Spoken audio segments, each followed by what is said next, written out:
Nous sommes en l'an 189 après Jésus-Christ, durant la 10e année du règne de l'empereur Commode. Le peuple vit une époque difficile. Les sénateurs romains eux-mêmes ignorent de quoi l'avenir sera fait. Mais sans qu'ils le sachent, un homme venant d'Afrique du Nord, originaire de la Libye, est arrivé en ville. Il s'appelle Victor.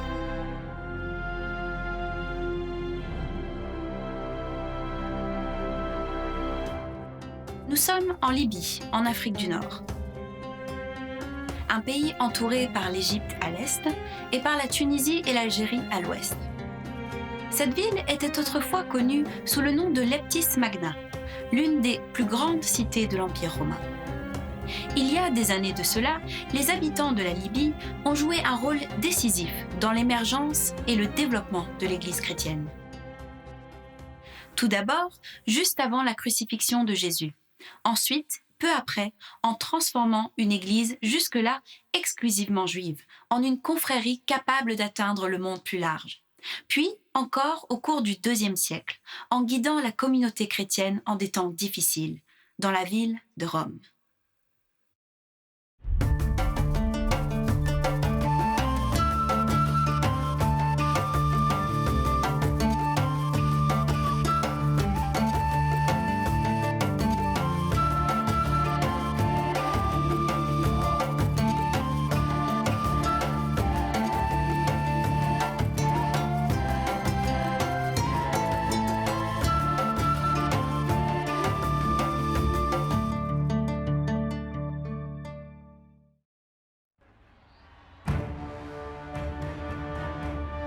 L'empereur romain Commode est un souverain assoiffé de sang, même pour les standards de l'époque. Il aime se montrer vêtu de l'armure et portant les armes des gladiateurs, ce qui scandalise les Romains. Les générations futures le qualifieront de fou et de tyran. Mais en l'an 189, personne n'ose dire une chose pareille.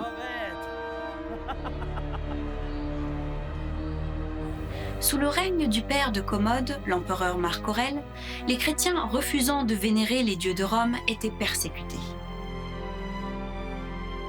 Curieusement, l'empereur Commode, aussi cruel qu'il l'était, ne les prenait pas particulièrement pour cible. Mais beaucoup d'entre eux restaient prisonniers dans les mines de l'île de Sardaigne. Être envoyé comme esclave dans ces mines était synonyme de mort. Comment Victor, le nouvel évêque chrétien, pouvait-il aider ses frères dans la foi qui souffraient dans ce terrible endroit? Et comment un berbère d'Afrique du Nord avait-il fait pour devenir chef des chrétiens de Rome? Quelle est la toile de fond, l'histoire derrière l'histoire? À l'époque de Victor, la Libye comptait 2 villes principales. Leptis Magna à l'ouest, où la plupart des gens parlaient latin, et Cyrène à l'est, où la plupart des gens parlaient grec. Il y avait également les dialectes berbères parlés par les indigènes d'Afrique du Nord. Victor venait sûrement de Leptis. En tant qu'évêque chrétien de Rome, il avait certainement besoin de parler latin. En l'an 193, 4 ans après son arrivée, un nouvel empereur arrive au pouvoir. Septime Sévère. Lui aussi venait de Libye, de Leptis Magna. Le nouvel empereur était fier de ses origines, et la plupart des magnifiques édifices, encore visibles aujourd'hui à Leptis, datent de son règne. L'histoire de Cyrène nous ramène des siècles en arrière, et assez curieusement, sur l'île de la Grèce antique de Terra, aujourd'hui connue sous le nom de Santorin. Environ 630 ans avant la naissance de Jésus-Christ, les habitants de Terra souffraient. Après de nombreuses années de sécheresse, l'île était en proie à la famine et la population continuait d'augmenter. Les dirigeants prennent alors une décision. Une partie des habitants doivent quitter l'île et partir pour les côtes africaines. Sur une terre aujourd'hui connue sous le nom de Libye. Leur chef est un homme appelé Battus, qui signifie « bègue » en grec, car il a, depuis son enfance, un défaut d'élocution. Mais à cette époque, en Libye, le mot Battus signifiait roi. Et c'est exactement ce qu'il est devenu. La colonie qu'il fonde en Libye s'appelle Kyrénaïké. Et sa capitale, Kyrénie. En français, cela se dit Cyrénaïque et Cyrène. Les colons continuaient de vénérer les anciennes divinités de la Grèce antique. Mais ils découvrent que certains des dieux adorés dans la région ressemblent suffisamment aux leurs pour être considérés comme les mêmes divinités sous des noms différents. L'un des dieux grecs est Apollon, le dieu de la musique, de la poésie, du soleil et de la lumière. Et comme beaucoup de dieux grecs, Apollon est également fameux pour ses nombreuses affaires amoureuses. Selon le poète grec Pindare, Apollon voit un jour une femme, la fille d'un roi de Grèce. Il tombe amoureux d'elle, en fait l'une de ses maîtresses et la conduit en Afrique du Nord. Elle s'appelle Cyrène. Et les Grecs pensaient qu'elle s'était changée en nymphe, un esprit vivant dans les sources d'eau et les ruisseaux. C'est le mythe derrière la ville fondée par Battus.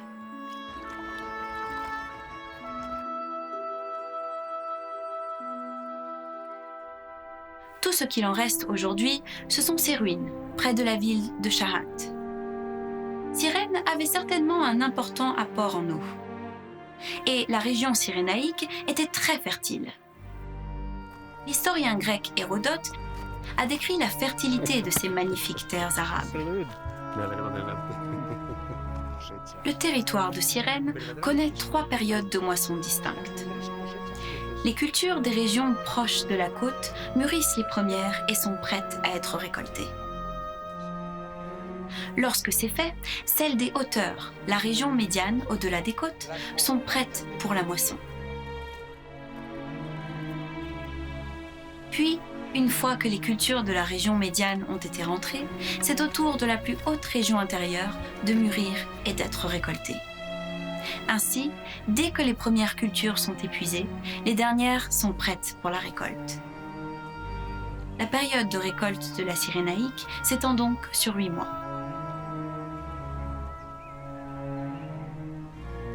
Mais si les habitants de ce territoire étaient occupés à récolter le fruit de leur terre, ils l'étaient aussi à imiter l'immoralité de leur dieu, Apollon. Ils pensaient qu'il approuvait leur promiscuité et tous les types de comportements sexuels. Les nymphes, comme la mythique Cyrène, étaient connues pour leur beauté, mais aussi pour leur puissant attrait et appétit sexuel, ce qui constitue un autre aspect important de la ville qui portait son nom. Ses habitants croyaient même que les dieux leur avaient accordé un don particulier, une plante qui s'appelait le silphium. Elle était tellement appréciée à Cyrène que la ville lui a rendu hommage en frappant des pièces comme celle-ci à son image. Les feuilles du silphium pouvaient se manger comme du chou, et sa tige pouvait être conservée dans du vinaigre. Mais c'est surtout sa sève qui le rendait spécial, car elle avait des propriétés médicinales et aphrodisiaques. Qu'il soit ingéré ou appliqué sur la peau, le silphium semble avoir été un traitement efficace contre de nombreux problèmes médicaux. Mais il pouvait aussi causer un avortement. Les habitants de Cyrène voyaient ça comme une bonne chose. Ils pouvaient avoir des rapports sexuels sans prendre le risque de faire des enfants. Le sexe sans les conséquences. Même si cette plante poussait en abondance dans la région, elle ne semblait pousser nulle part ailleurs, et d'autres voulaient profiter de ses bienfaits. Les Cyrénéens ont rapidement développé le commerce de silphium dans toute la mer Méditerranée. C'est à la fois ironique et triste de constater que dans un lieu prisé pour sa fertilité, on ait célébré l'infertilité et une forme d'avortement, de destruction de la vie humaine. Au fil du temps, les Grecs perdent le contrôle de la Méditerranée. La République romaine s'accroît en puissance et en 74 avant Jésus-Christ, les Romains annexent la Libye. Pendant ce temps, une toute autre histoire se déroulait en Libye. Celle du culte du seul vrai Dieu, le Dieu d'Abraham. Au fil des siècles, la ville de Cyrène était devenue le foyer d'une minorité de Juifs. Pour eux, l'avortement était un terrible péché. Et toute forme d'idolâtrie considérée comme immorale. Le mieux pour eux était de vivre entre eux. Ils pouvaient ainsi conduire leurs affaires sans déshonorer Dieu ni briser ses commandements. Ils pouvaient, au sein de leur communauté, prier, manger des aliments purs pour leur religion et observer le Shabbat et les fêtes religieuses de leur foi. Flavius Joseph, un historien juif qui avait séjourné à Rome et avait accès aux archives du gouvernement romain, avait copié une lettre écrite à l'origine par l'administration de l'empereur Auguste, peu avant la naissance du Christ, protégeant les Juifs de Libye et leur droit d'envoyer de l'argent au temple de Jérusalem. Mais il faisait plus qu'envoyer de l'argent. Il partait également en pèlerinage à Jérusalem pour célébrer les fêtes religieuses, notamment celle de Pâques. À pied, le voyage prenait 1 mois ou plus, mais par bateau, il suffisait de quelques jours à peine quand le temps était favorable.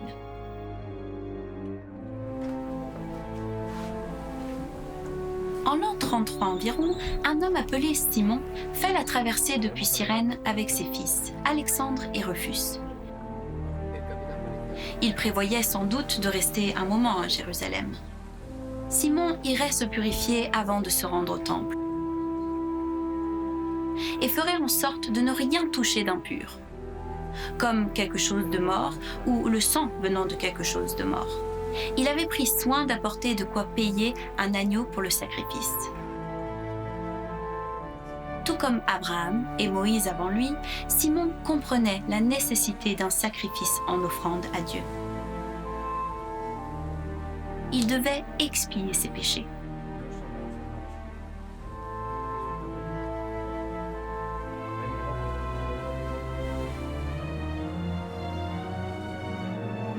Marchant dans les rues de Jérusalem, Simon était bousculé de tous côtés par les passants.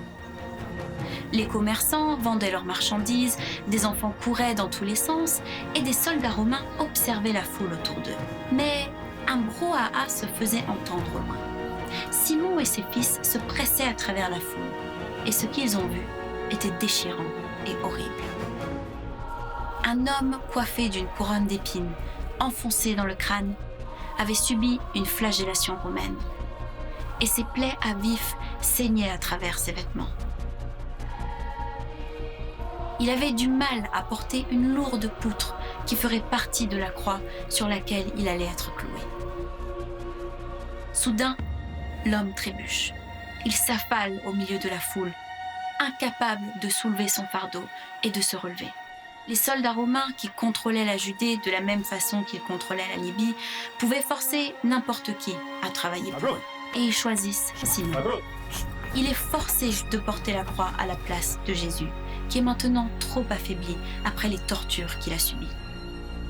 Dans l'Évangile selon Marc, le premier à avoir été écrit, il est dit « Il réquisitionne pour porter sa croix un passant, Simon de Cyrène, le père d'Alexandre et de Rufus, qui arrivait de la campagne. »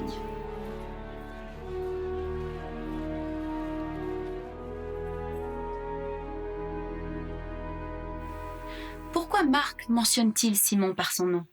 Et pourquoi mentionne-t-il ses fils, Alexandre et Rufus?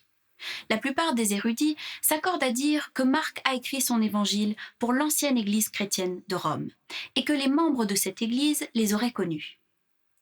Quand Paul écrit sa fameuse lettre à l'église de Rome, dans le chapitre 16, verset 13, il envoie ses salutations à Rufus. Il est très possible qu'il s'agisse du même Rufus de Libye qui est venu ensuite à Rome. Marc dit encore autre chose. Ces 3 hommes, Simon, Alexandre et Rufus, ont sûrement été témoins de la mort de Jésus quelques heures plus tard, après qu'il ait été crucifié.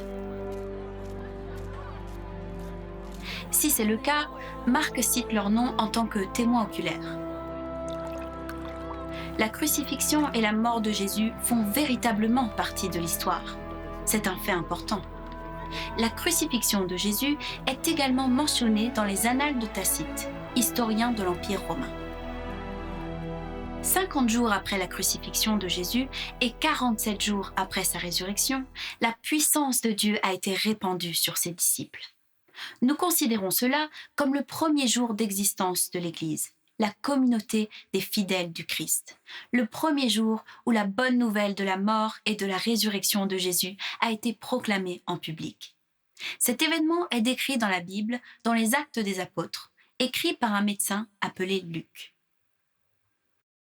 Au chapitre 2, verset 10, il nous dit que des gens venant d'une partie de la Libye proche de Cyrène ont été témoins de cet événement. Ces Libyens en visite à Jérusalem ont entendu le discours de l'apôtre Pierre, l'un des disciples de Jésus. Voici ce que Pierre proclamait aux Libyens et à tous les autres.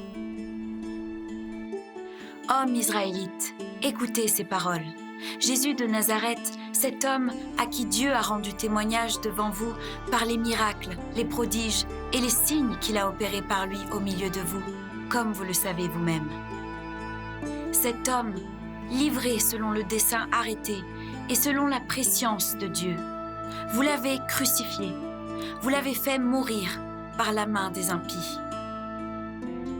Dieu l'a ressuscité en le délivrant des liens de la mort, parce qu'il n'était pas possible qu'il fût retenu par elle. » Ce qui est intéressant ici, c'est la réponse de la foule. Pierre n'est pas tourné en dérision pour avoir proclamé que Jésus avait fait des miracles, des prodiges et des signes. On ne remet pas en cause le fait qu'il avait été crucifié, et Pierre ne fut pas ridiculisé ni remis en question quand il affirme que Dieu a ressuscité Jésus. Quelle est donc la réponse du public ?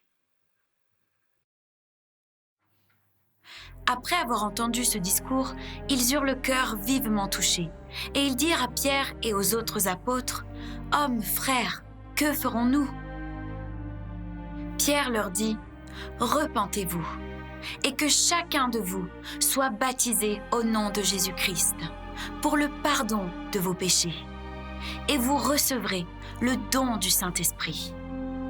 Car la promesse est pour vous, pour vos enfants, et pour tous ceux qui sont au loin, en aussi grand nombre que le Seigneur notre Dieu les appellera. » Le livre des Actes nous montre que les chrétiens de Libye continuaient de participer à l'histoire de Dieu. Après la lapidation d'Étienne, un disciple de Jésus, l'Église est persécutée et dispersée.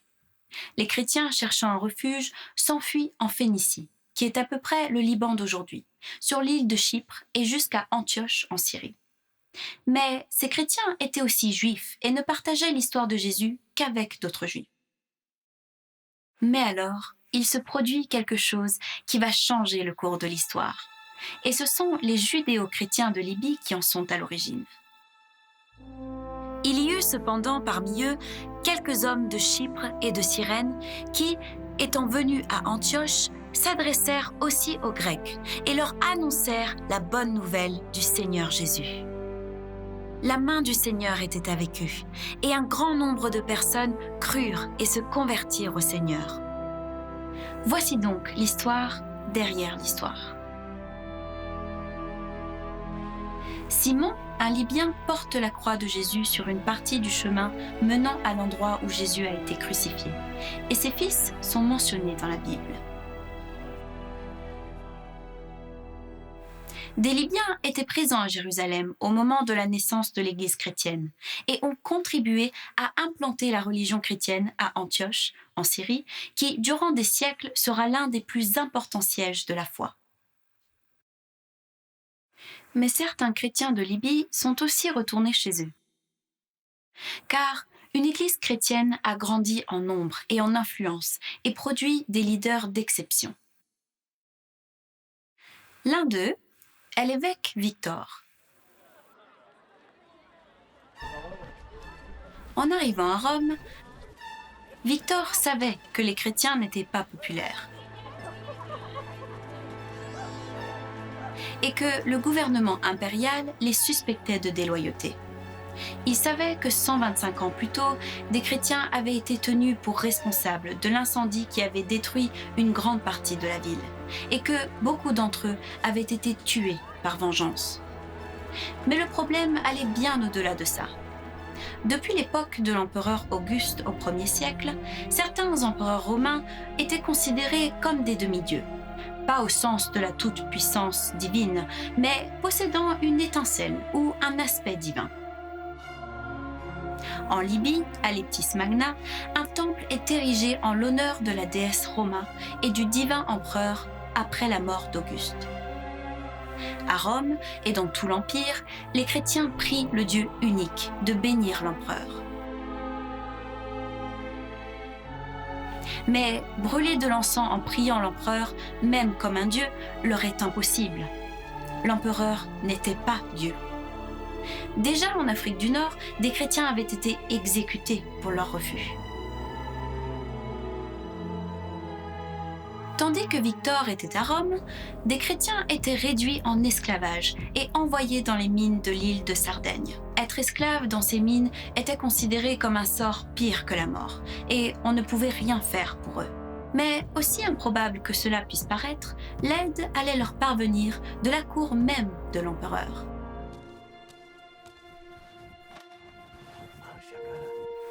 Hyacinthe, un serviteur de l'empereur, soit un esclave ou un affranchi, avait été chargé de l'éducation d'une jeune femme nommée Marcia.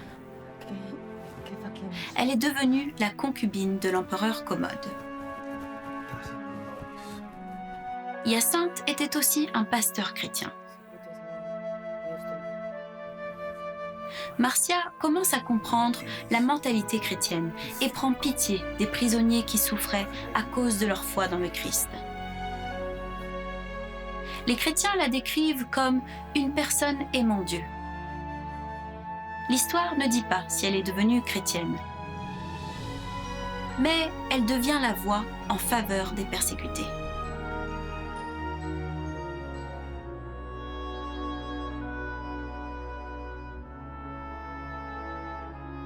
Marcia convoque Victor.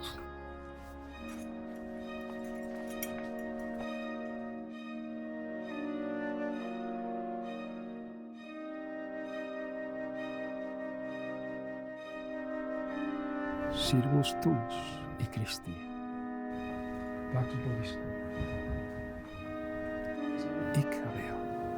Victor parvient à lui fournir la liste de noms des chrétiens prisonniers dans les mines.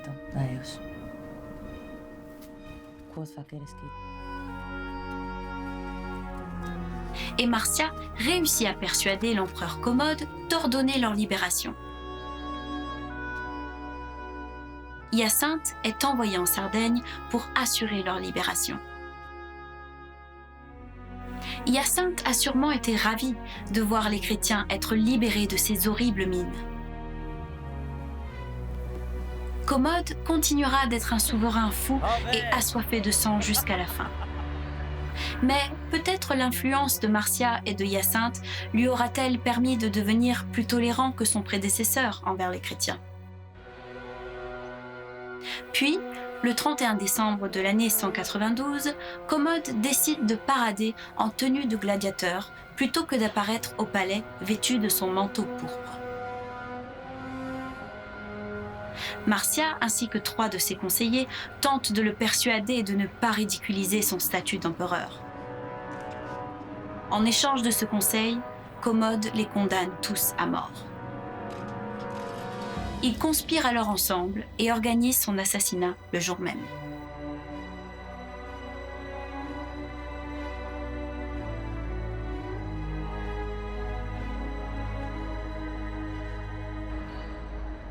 Son successeur, l'empereur Pertinax, ne règne que 3 mois en 193, avant de se faire assassiner par les prétoriens, les gardes impériaux.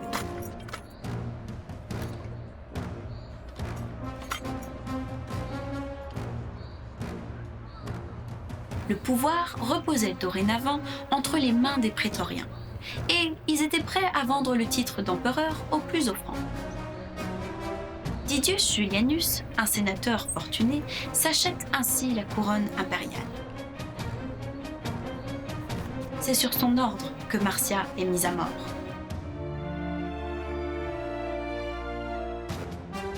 Mais il est lui-même assassiné 9 semaines seulement après l'achat de son accession sur le trône impérial. Le pouvoir revient finalement à Septime Sévère, un chef militaire accompli qui devient un excellent empereur.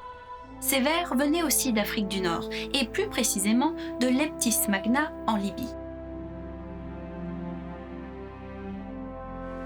Aussi incroyable que cela puisse paraître à cette époque, l'évêque de Rome et l'empereur romain venaient tous deux d'Afrique du Nord, de la Libye et probablement de la même ville. Tout au long de cette époque troublée, l'influence de Victor sur l'Église de Rome sera manifeste bien au-delà de l'Italie. Les chrétiens étaient toujours persécutés, et Victor sentait qu'il devait faire quelque chose pour garder l'Église aussi forte et soudée que possible. Mais que pouvait-il faire ? Il réfléchit qu'il y a bien question concernant la date à laquelle les chrétiens célébraient Pâques, la résurrection du Christ. Jésus et ses disciples étaient tous juifs et se servaient du calendrier lunaire juif. Les communautés d'Asie perpétuaient cette tradition en commémorant la crucifixion le jour de la Pâque juive, le 14 Nissan, quel que soit le jour de la semaine concernée, et la résurrection 3 jours plus tard. Mais les églises de Rome et du reste de l'Empire romain commémoraient la crucifixion du Christ le premier vendredi suivant, après 14 Nissan, et sa résurrection 3 jours après ce vendredi-là, le dimanche. Victor pensait que les églises d'Asie devaient modifier leurs traditions et s'aligner sur les autres. Quand elles ont refusé, Victor les a excommuniées, c'est-à-dire les a mis hors de confrérie avec les autres communautés chrétiennes. Sa tentative était mal avisée. Irénée, l'évêque de Lyon en Gaule, un grand théologien, a tout de suite reconnu cette erreur. Irénée a écrit à Victor. Le désaccord en question ne concerne pas seulement le jour, mais également le caractère même du jeûne. Certains pensent qu'il doit durer une journée, certains 2, et d'autres plus encore. Malgré leurs différences, ils ont vécu tous en paix auparavant, tout comme nous. Les différences de pratique du jeûne ne servent qu'à démontrer notre unité de foi. Cette question n'a jamais été une raison pour exclure qui que ce soit. L'Église entière était en paix, ceux qui commémoraient cette journée comme ceux qui ne le faisaient pas.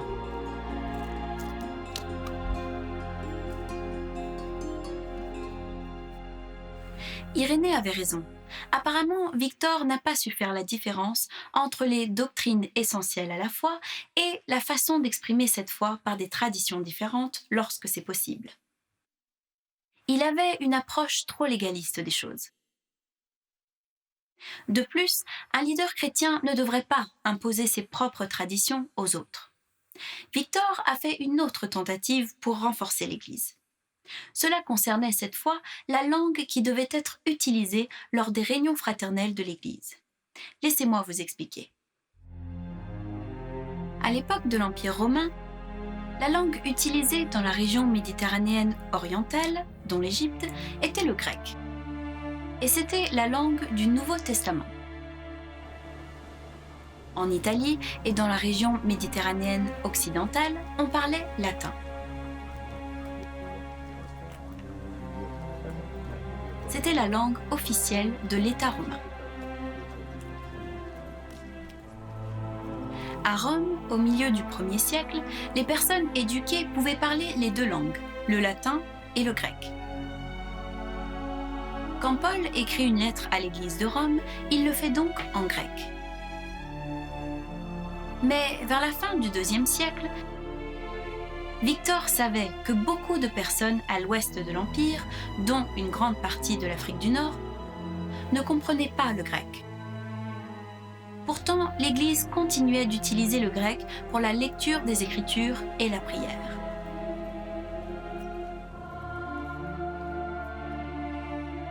Victor décide d'envoyer des instructions pour que les messes à Rome et à l'ouest de l'Empire soient dites en latin, la langue de tous les jours de ses habitants. Cela ne s'est pas fait du jour au lendemain, mais c'était un bon début. Victor avait fait ce qu'il fallait. Et cette fois, il avait fait la différence entre comprendre la parole de Dieu, ce qui est essentiel, et la possibilité de la lire dans des langues différentes.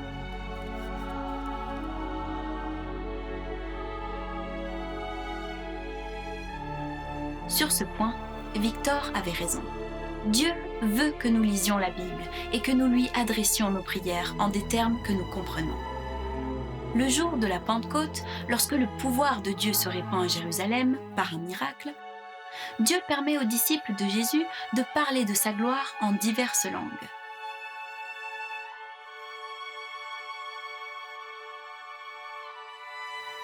Dieu n'insiste pas sur une seule langue pour la prière. Lorsque nous prions, Dieu nous comprend, quelle que soit la langue que nous utilisons. Après tout, Dieu est Dieu. Il comprend tout. Dans les Saintes Écritures, il conserve son message intact au fil des générations. Et lorsqu'il est traduit dans une autre langue, il peut guider les traducteurs afin de communiquer sa parole au cœur de chaque nation du monde.